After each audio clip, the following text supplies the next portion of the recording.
Up in Darlington was difficult because it's the stereotypical, the only black person in school, and I experienced racism, from an early age, both in school and out of school, being in Darlington, which is a predominantly white town, and it was tough.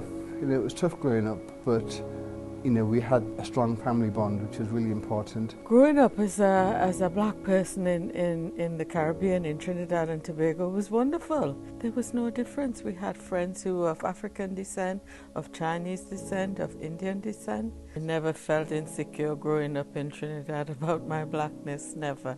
We were all human beings together. We were all children together. I did, because as a child and as a young person, you always want to fit in. I realised that I struggled to fit in because of my blackness. There's nothing much that you can do. At school, everyone was white, but at home, I had black friends that I used to help find my identity with, and we had that bond which was completely different from my relationship with my friends at school. Of course we get demonized in society. I think that there are different stereotypes that are associated with black men and black women. To me, the worst stereotype associated with black men is the usual thing.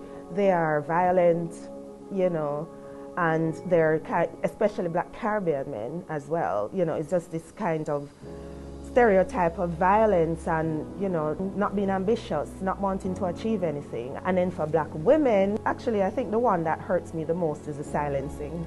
Nobody really sees us, nobody sees us when they talk about racism, really. They look at the black men for that. And nobody really sees us when they talk about sexism. They look at the white women for that.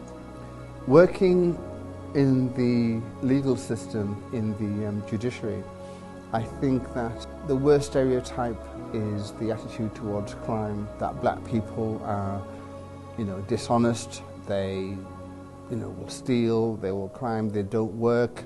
And it's just a stereotypical response that you hear time and time again. So there are many stereotypes, how we wear our hair, how we dress, what we should do, what food we eat. We're judged on all levels. They see you and they immediately make a judgment.